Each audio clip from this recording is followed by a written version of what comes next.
শুধু তোমার জন্য। কবি নির্মলেন্দু গুণ।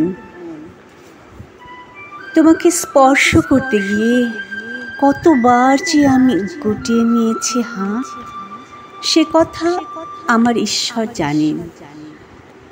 তোমাকে আমার ভালোবাসার কথা বলতে গিয়ে কতবার যে বলিনি, সে কথা আমার ঈশ্বর জানেন।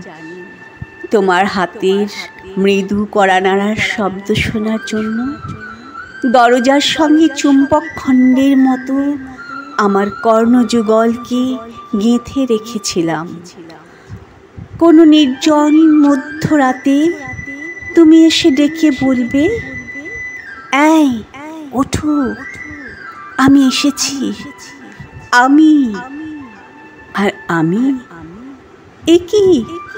একি শুনলাম, এমন উল্লাসে নিজেকে ছড়িয়ে দিচ্ছি তোমার উদ্দেশ্যে।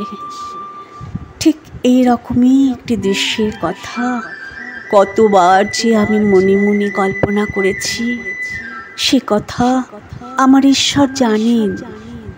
আমার ঈশ্বর জানেন আমার চুল পেকেছে তোমার জন্যে।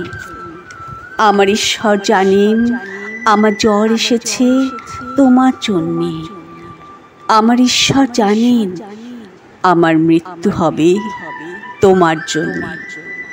তারপর ওই ঈশ্বরের মতো কোনো একদিন তুমিও জানবে আমি জন্মেছিলাম তোমার জন্য, শুধু তোমার জন্য।